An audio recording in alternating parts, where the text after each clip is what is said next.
अब हम फॉर्म को स्टडी करेंगे x square plus p x plus Q. ये हमारे पास टाइप नंबर 10 है। ये बेसिकली एक क्वाड्रेटिक एक्सप्रेशन वाली फॉर्म बनती है।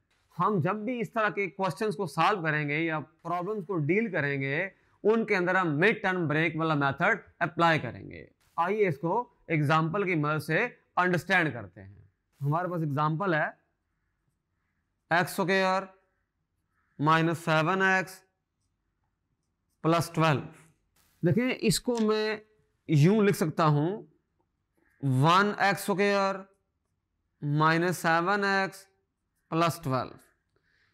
आप इसको इसकी जो पहली टर्म है और लास्ट वाला जो कांस्टेंट है, इन दोनों को मल्टीप्लाई करेंगे। 1 को 12 के साथ मल्टीप्लाई करके चेक करेंगे कि क्या आंसर आ रहा है।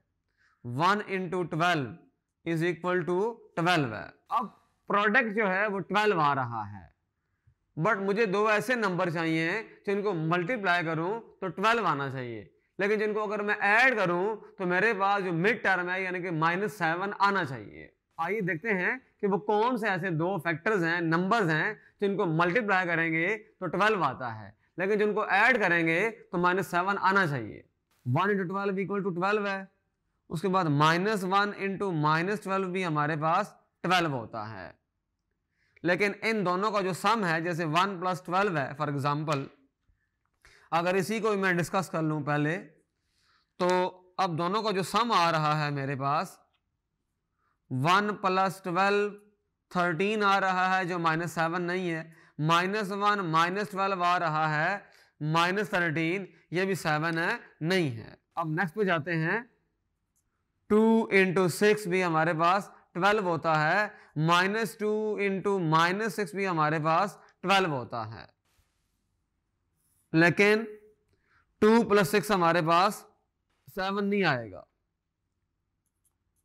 2 प्लस 6 इज इक्वल टू 8, -2 -6 इज इक्वल टू -8, ये भी हमारे काम की चीज है, नहीं है। थर्ड पे देखते हैं।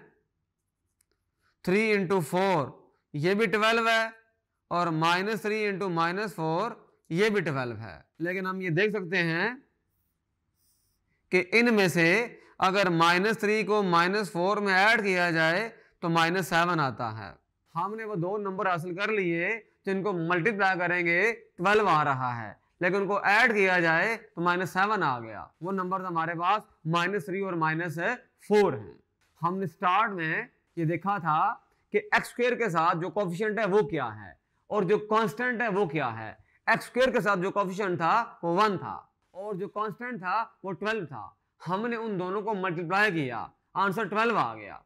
फिर हमने दो नंबर तलाश किए जिनका प्रोडक्ट 12 आ रहा है, लेकिन उनका सम हमारे पास -7 आ रहा है। तो -3 -4 हमारे पास हमारे रिक्वायर्ड नंबर्स हैं, रिक्वायर्ड टर्म्स हैं। उनकी मदद से, इन्हीं दो नंबर्स की मदद से हम मिड टर्म को ब्रेक कर देंगे। इसका मतलब ये हुआ कि हम इसको लिख सकते हैं x square -3x -4x plus 12, -7 can be written as -3 and -4। अब पहले दोनों में से देखें, x कॉमन ले लें, x -3, इन दोनों में से -4 कॉमन ले लें, x -3 थ्रू आउट कॉमन ले लें। तो हमने ये किया कि हमने इसको कंप्लीटली फैक्टराइज कर दिया।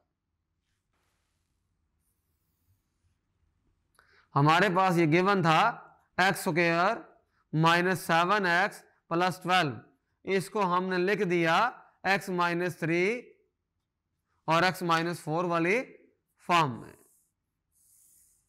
तो इस तरह से हमने mid term break method apply किया।